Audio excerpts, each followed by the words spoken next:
MP James Moore is my guest. The Minister of Canadian Heritage and Official Languages on this Easter Sunday. The Tories have tabled a bill that would give 7 more seats to BC, 5 to Alberta, 18 to Ontario. Not for a few years, though. It'll be after the 2011 census numbers come back. And the question is, will this bill have enough support to get through? Will enough Liberals or NDP members decide that they're going to support this bill? Of course, the Bloc Québécois will be voting against. 604-280-9898, star 9898 on your cell phone. Steve's on the open line. Hello, Steve. How are you doing today? Good. I think maybe instead of going with the idea of quantity, maybe look at the idea of quality. When I hear Mr. Moore say that, I believe he said an MP makes $160,000 a year, and on the odd time when I'm not working and I look on C-SPAN, all I see are the MPs arguing. Instead of doing constructive work, maybe doing more quality work. It's pretty bad when my children look at it and they see, well, all they're doing is arguing, and we're paying these people to argue. It's not right.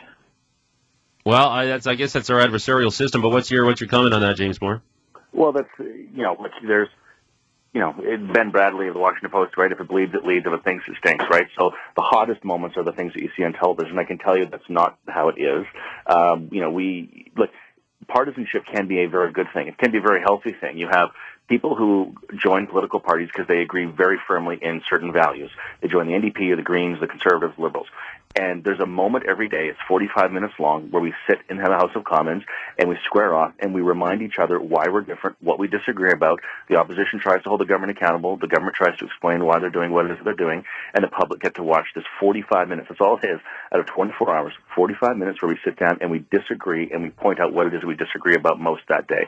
And it's a healthy element of our democracy that actually points to some level of accountability. Now, sometimes it's ugly, sometimes it's really pathetic, sometimes it's really personal, and ought not to be those things, but it's an important part of our institution. So, when the caller says that it is that way, I can tell you, other systems of government have it just as bad at times and can be just as nasty. If you look at the healthcare debate in the United States, that was pretty nasty, pretty juvenile. Sometimes democracy can sink to the worst. Unfortunately, that's just, part of an adversarial system is people can sometimes go too far. I've been guilty of it. Others have been guilty of it. You try to elevate the best and promote the best, but sometimes it's the nasty elements that people see most, and that's not to our credit. Members of Parliament work, by the way, incredibly hard. All the work isn't in the House. All the work isn't in question period. Most members of Parliament are members of multiple committees and have lots of functions and responsibilities. And that moment, those 45 minutes, that gets, frankly, most of the media attention. To be honest, mostly because it's very easy for the national media in Ottawa. Sure. They roll out of bed, they walk up to Parliament Hill, they go in for the 45 minutes of the hottest moment of the day, the greatest moment of debate and anger and clashing. They report on that, they file by 5 o'clock, and they're home by 6 o'clock, many of them. And so it makes it very easy and convenient for them to focus on that, but I can tell you it's also the most interesting image to put on TV or the radio too, right? I mean, you have these well-known personalities yelling and shouting at each other. It's an easier story to tell than, say, a detailed analysis of some obscure policy argument. Conservatives and Liberals agree on agriculture policy news at 11 versus he said X and she said Y, and look how nasty they are and look how angry they are. What makes people tune in and stay on a channel until after the break? Probably option B, right? Yeah, exactly. All right. So more MPs is one thing, and we'll see how that goes. The Senate, and you mentioned it, James Moore. I mean, we're much worse off when it comes to the Senate. 6 senators for BC, 10 each for Nova Scotia and New Brunswick. And again, there are historical reasons for all this. But is there any change in that? Is there any possibility of some kind of meaningful Senate reform at this point in our history? Very difficult. We're in a minority government, and we just frankly can't get much done. And so, we believe in having an elected Senate. I believe in having it being equal based on regions. That's my personal view. But actually changing the number of senators, that requires constitutional reform. Numbers in the House of Commons does not. The province of New Brunswick, if memory serves, has about 800,000 people in New Brunswick. They have 10 senators. British Columbia has over 4.1 million people. We have 6 senators. Yeah. But that's going to require a constitutional amendment. And of course, as soon as somebody says, let's have a constitutional amendment, then then everything comes onto the table. Every province comes with a massive wish list, and just the can of worms gets opened up. We tried, as you know, in our first term in government for 2.5 years. We said, look, we're not going to appoint senators. We're just going to let it dry out, and we're just going to basically leave all kinds of vacancies all across the country. And so we'll turn to British Columbia. At one point, we had 3 senators, and we have 3 vacancies. And the Prime Minister, went to all the premiers in the country and said, if you want to choose your senators by election, go ahead and choose them. There's all kinds of ways to do it. It's very simple. You can just have a separate ballot, because in British Columbia, as you know, we vote every 3 years in municipal elections. You could vote for your mayor, your city council, your school trustees, and have a subsection on the ballot that goes province-wide that says, which of these people would you like to be your senator? And you can have a nomination process. It's very simple to do. The province of Alberta does it. Provinces of Saskatchewan and Manitoba are both coming forward with similar legislation. But there were no takers. Provinces didn't want the fight, and they didn't want to do that. So we left all these vacancies open. And then at a certain point, we said, look, if the public aren't going to be allowed to elect their senators, then the government that the public has elected, aka Stephen Harper, we're going to start appointing senators, because we're tired of, at one point we were down to basically 15 senators who were actually carrying an entire government's load in the second chamber of Parliament.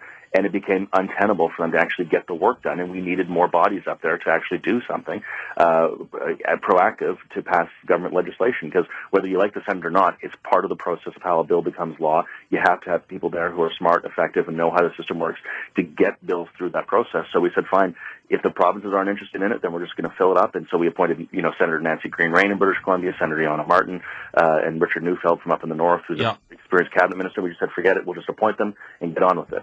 And but then we have new legislation before Parliament to limit the terms of senators from a lifetime term to 8 years, non-renewable. So you get 8 years in the Senate, make your commitment, get out.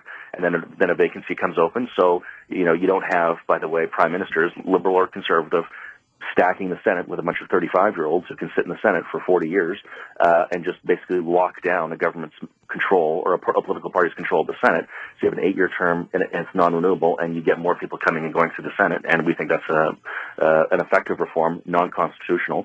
And we put that bill before Parliament now. We're waiting for some Liberals and New Democrats to stand up and say they believe in it. But in terms of representation, BC still gets screwed, and I agree with you. I don't think there's any fix in that right now. What about abolishing? I mean, that's why Campbell here, Premier Campbell, that's why he never went for the elected senators, because he thinks the whole thing should just be shut down entirely. To abolish the Senate, again, you require a constitutional amendment. Yeah, and so it's the same problem.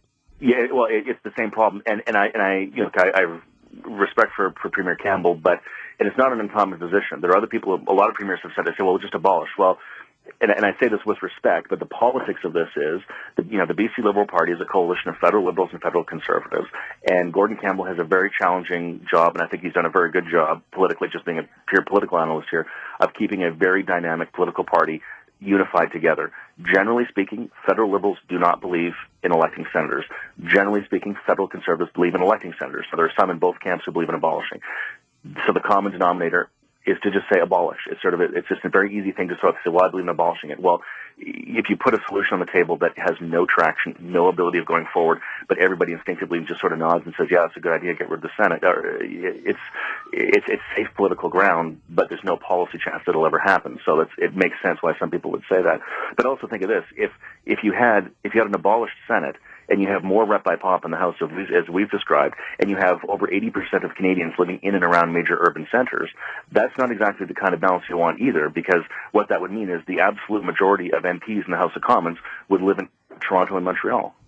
That's not a good thing either. Well, yeah, all right, although I would probably quibble on whether the Senate actually does anything good in terms of, they just essentially go in lockstep with their party right now. But in any case, before I let you go, I have to ask you the story this weekend about this apparently a search for a new Governor General on James Moore. No extension for Michael Jean, apparently, and this hasn't actually been confirmed from the PMO, but your thoughts on this? Are we looking for a new Governor General? Can you tell us here? I can tell you that was the first I heard of this. I know it's buzzing around, but it'll allow you to have some very interesting and unique panels on your show as people put forward names of people who would be good possible governors general. So we'll see. I don't know. I haven't been consulted by the Prime Minister on this. Ultimately, it's his choice. And I think with the time between now and then, if this were to be the case, if Michael Jean's term is not renewed, then I think there's a lot of time here for a lot of the public to put forward some good names and to have a good debate about it. And I think it'll be very helpful. James, we'll leave it there. Thanks as always for your time, and happy Easter. Happy Easter to you. Thank you. James Moore, Minister of Canadian Heritage, official language is the MP for Port Moody, Coquitlam, and Port Coquitlam.